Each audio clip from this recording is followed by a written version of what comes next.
If you're thinking about living at the JW Marriott in Panama City, Panama, one of the first decisions you'll face is this. Do you save money with a studio, or is the one bedroom actually worth the extra $400 a month? Because while both units are in the same luxury building with the same amenities, they offer two very different living experiences. So today, we're comparing them side by side to help you decide which one makes the most sense for your lifestyle and your budget. Hello, my name is Aisha. I travel the world with cerebral palsy, sharing the real side of expat life, honest travel tips, and my journey towards multiple citizenships. At 46, I left my career as a utility director and moved to Panama.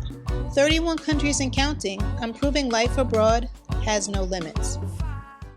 At the time of filming, the studios rent for around $1,550 per month, while one bedrooms rent for around $900 per month. Of course, rental rates are negotiable, but the real question is, does that extra $400 actually get you enough to justify it?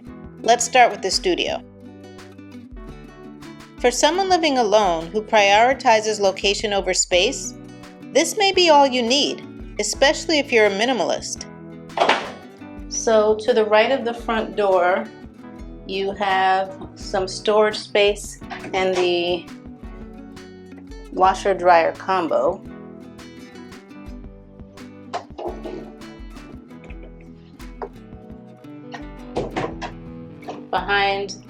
Next to the front door, you have the phone for downstairs for the concierge security. It has a full-length mirror. They put the trash can right here, which was smart because it's kind of the same width as the storage space for the kitchen. So to the right, you have the bathroom. It has his and her sinks, a bath, and a shower. So the bathroom has its own door. Let's see the shower.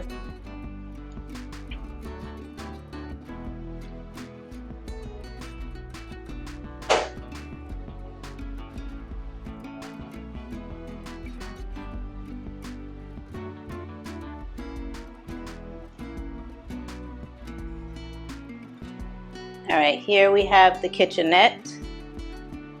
I think it has decent storage space for a studio. It has a small refrigerator. She purchased this. Has a microwave and a little stovetop. Then you have the bedroom area. Please note that the bathroom is open to the rest of the apartment, but it does have a shade you can pull down.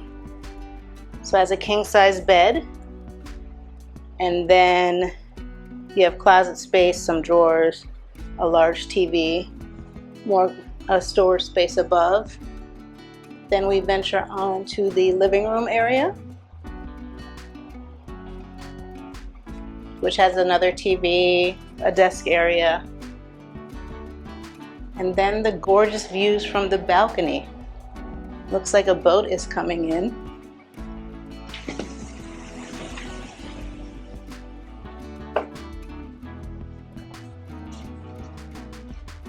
It's so quiet here.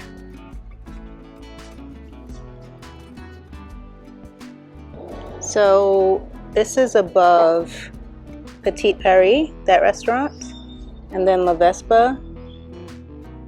And they'll have a lot of boats dock here. And then I don't know if they do tours connected with the hotel, but these are the views.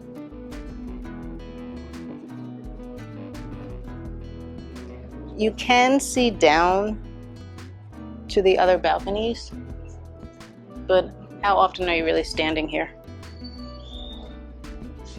I would be in my chair. So this is it, you guys. Do you think you could live in a space like this? Do you need more space? Is it enough? For me, pros for this apartment are the unobstructed water views, as well as for having both a bathtub and a shower.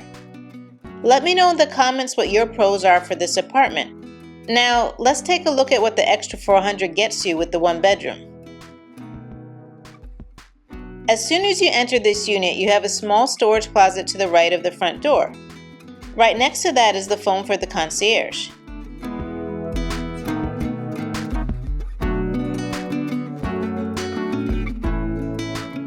To the left of the front door, you have another small closet, a stacked washer and dryer, and a half bath.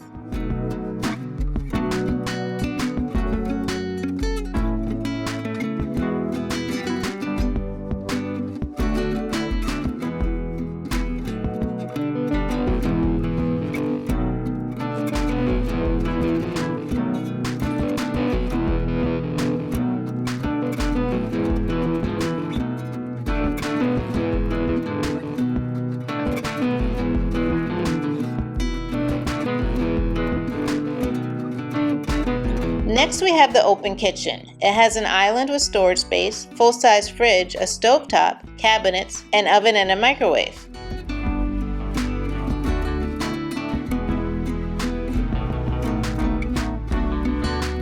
Right in front of the kitchen is the dining area and living room. It has enough room for a TV stand, chair, coffee table, a couch, and a side table. The bedroom has enough room for a king-size bed, 2 nightstands, an armoire. It has 2 closets and a full bathroom with a shower and his and her sinks.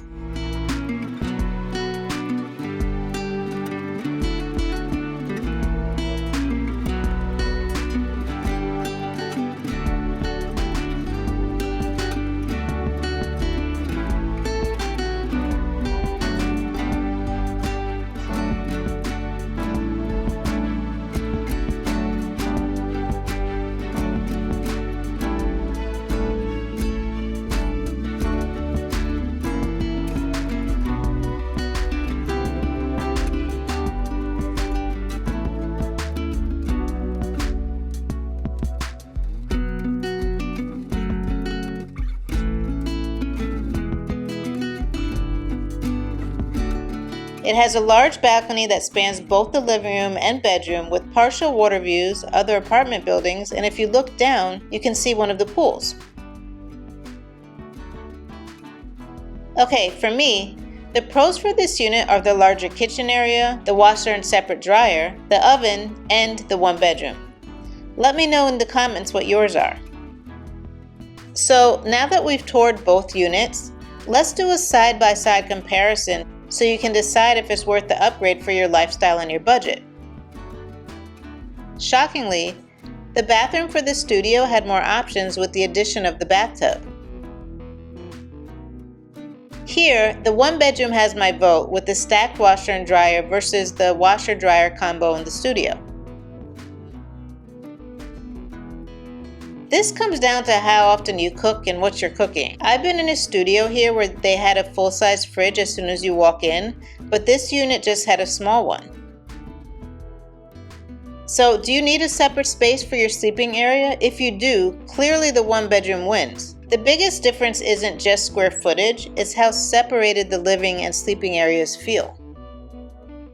Now, even though the 1 bedroom balcony is larger, I prefer the view for the studio because it's unobstructed. I have been told that there are 1 bedrooms with unobstructed views as well. So, no matter which size unit you choose, both come with access to the same JW Marriott amenities, multiple pools, gym, spa, restaurants, concierge service, valet, and direct access to the building's retail services. So, which one would you choose? You might choose the studio if you live alone, travel often, don't need much space, and want the JW lifestyle at the lowest possible price. You might choose the 1 bedroom if you work from home, cook regularly, host guests, or plan long-term stays. In those cases, the extra $400 may be absolutely worth it. But let me know in the comments, would you pay the extra $400 for the 1 bedroom? I want to give a special shout out to the channel members for your continued support. It means more than you know. Gracias! I also want to give a shout out to those who have donated via Buy Me a Coffee, aka a mojito. Also to those who have commented, shared, liked, and given video hypes. If you enjoyed this type of content, watch this one up next. And remember, the world is yours. You just have to find your place in it.